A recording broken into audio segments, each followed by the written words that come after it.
Swiggity swingle, my nuts, they do jingle. Well, trying out a new catchphrase, but I'm not thinking that one's going to land too long. But how about the stuff in this video? Maybe keeps it alive, keeps the host for this video alive.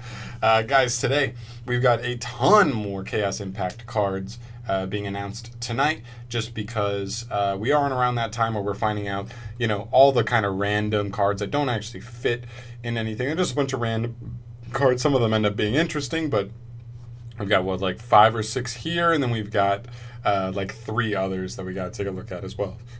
So let's just jump right into it, because we got a lot to get to. So we're going to start with Prometeoron, the Burning Asteroid. Okay, Meteor. Okay, cool.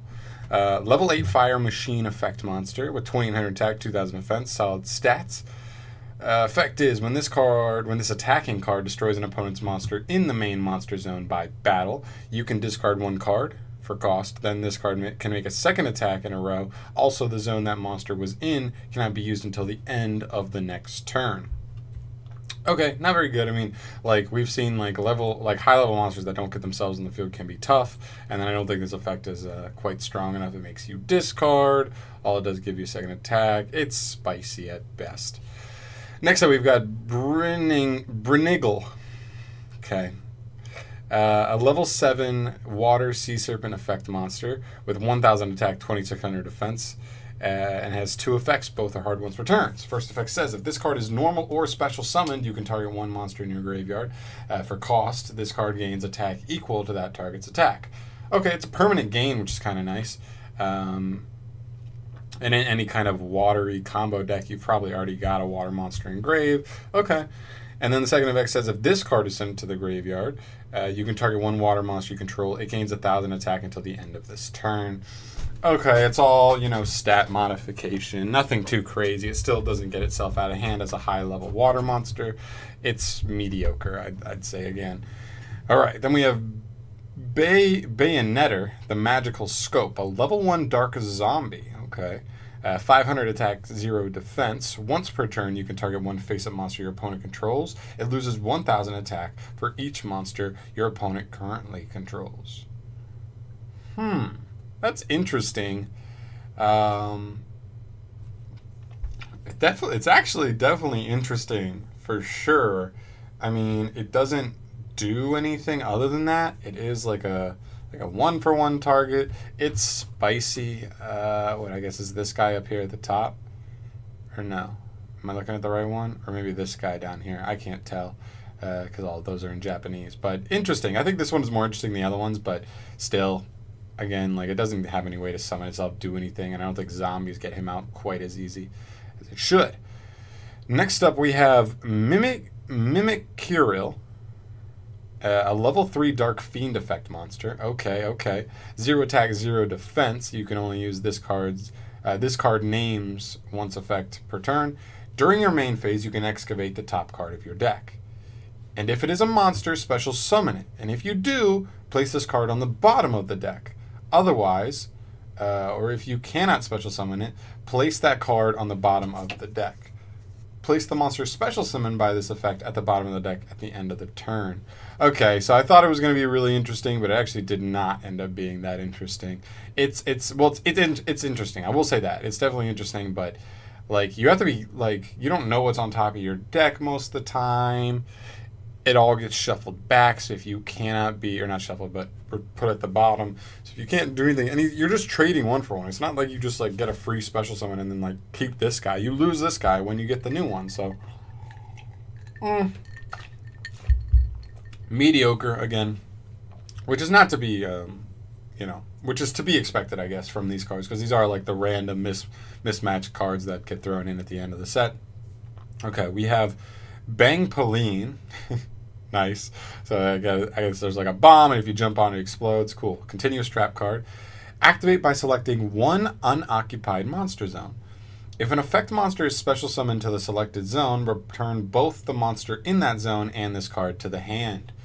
Yo, that's kind of interesting. This is the most interesting card I've seen here, because as we've seen, there are specific archetypes that need to kind of link summon into specific zones and stuff, and if you hit them at the right part in their combo, not only do you just like bounce them, or you force them in a position to either bait this out, but if they know what this does and this becomes a thing that people know about, they're just doing it, but they know they're giving you the same thing back again, and you can just reset it and do it again. Very interesting card. I love that it goes back to your hand. I love that. Very interesting. Okay, cool. Bang Pauline. I like this card a lot, actually. Then we have Soul Levy, a continuous trap that says you can only control one Soul Levy. Each time your opponent special summons a monster or monsters, send the top 3 cards of your opponent's deck to the graveyard. Okay, we've got some mill support. This card's straight up legit. This card is legit. Each time your opponent special summons a monster, not hard once per turn, just send 3? That's kind of nuts. You can deck a Thunder Dragon player out in 1 turn. Damn, that's wild. Okay. Okay. Then we have Spiritual Energy Entanglement, a normal spell card. You can only activate one card with this name once per turn. Target one face-up card your opponent. Target one face-up monster your opponent controls. Her cost. Banish it until the end phase. This card's interesting too. This card's really interesting.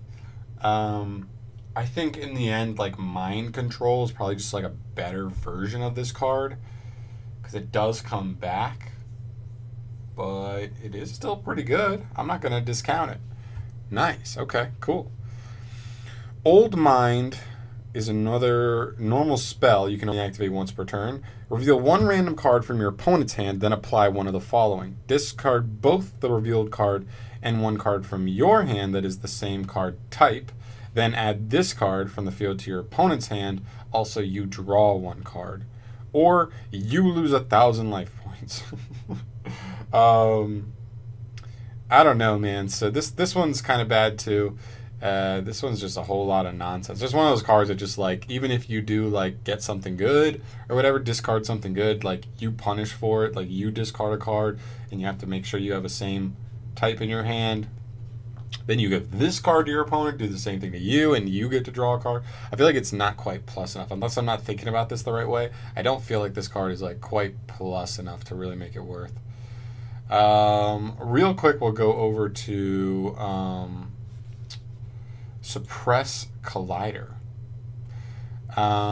which is just a normal, Cyberus monster. All it is 2800, 2600. He's a cool guy. I love his design, though. It's just this guy with a really cool, like, almost Sky Striker-esque armor, holding, like, a giant hammer that has, like, rockets blowing out the backside so it swings faster.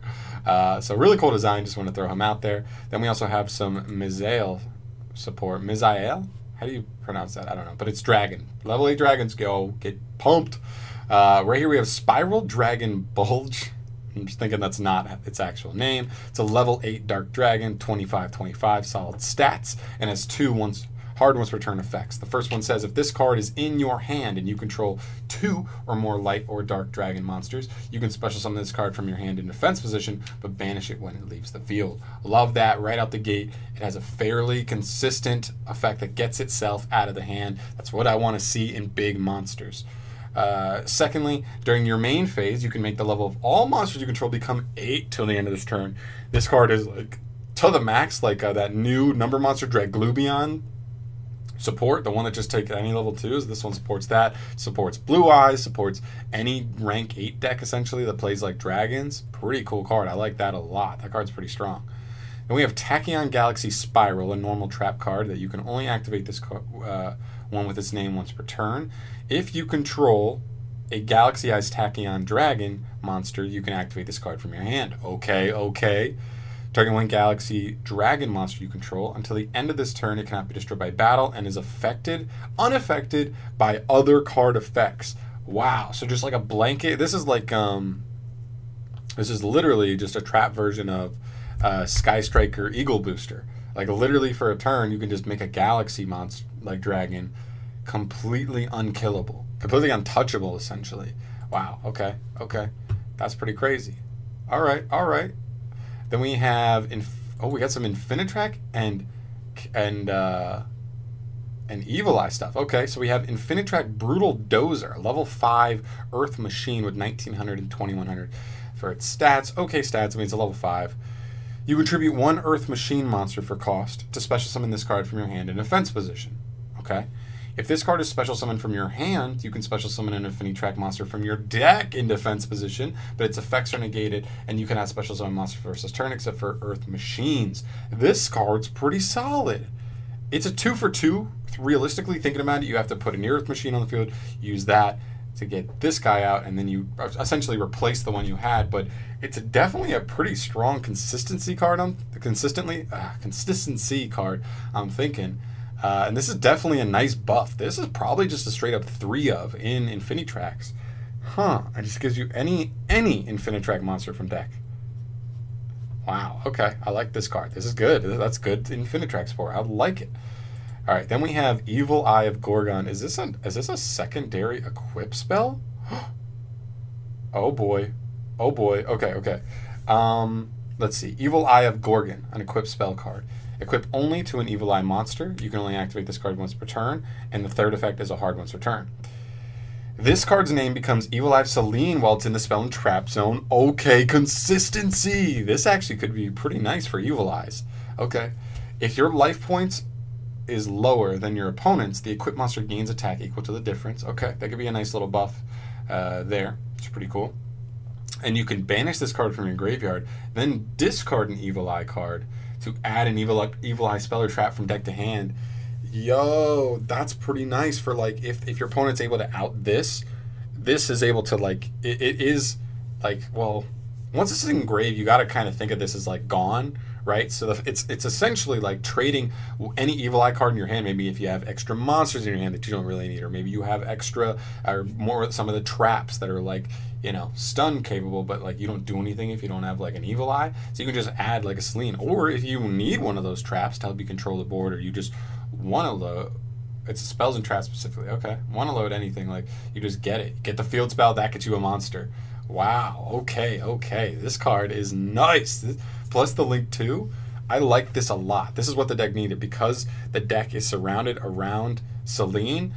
Like the deck doesn't do anything if you can't get to Selene, but this is just 3 more copies of possible Selene, and it has a nice graveyard search effect should it be outed. Pretty cool. All right, and then I think the last thing we have here so far is the Dino Wrestlers confirmed for Chaos Impact. We've been getting Dino Wrestlers in like every set, but outside of like Pankratops, the field spell, and like that one level 4 monster, they've all been pretty much terrible. Let's see how these ones go. Dino Wrestler Marshall Ampelo. A level 1 Earth Dinosaur effect monster with 600 attack and 0 defense. This could work with Miscellaneous Source. Okay. During damage calculation, when another Dino Wrestler monster you control battles a monster with equal or higher attack than its own, you can send this card from your hand or field to the graveyard. Your monster is not destroyed by this battle. Also have any damage you would take from this battle. Okay, super underpowered. It'd be better. Like, it's not a bad start, the fact that it's like a hand trap, even if it's a battle one, if it does something a little more impactful. Like, if it says, like, your monster is not destroyed and your opponent's monster is destroyed at the end of damage calculation, then we're looking at something spicy. But it's not. When an opponent's monster declares an attack, you can banish this card from your graveyard to add 1 Dino Wrestler monster from your deck to your hand. It's a nice banish effect from grave, but it's relying on when your opponent attacks. If your opponent's like clearing out the game as is, searching 1 Dino Wrestler monster is not going to save the game. But it does search Pankratops, which could be nice. I don't know, super mediocre. Then we have Dino Wrestler Valionyx, a level 3 Earth dinosaur effect monster with 1600 attack, 0 defense. If your opponent controls monsters, if only your opponent controls monsters and you do not, you can special summon this card from your hand. Okay, that's a nice like little going second card. And then if you control a Link 3 or higher Dino Wrestler monster, face-up monsters you control are unaffected by the activated effects of your opponent's Link 3 or lower monsters. Okay, that's pretty specific. You're completely unaffected, but it's only Link 3 or lower monsters. So, I'm going to say that effect's kind of mediocre, but the fact that it does just jump out of the hand, and I'm guessing since Dino Wrestlers mainly deal in the battle phase, they're going second deck, and dinos in general are going second, this could just be a way to just put a free dino on the field going, second.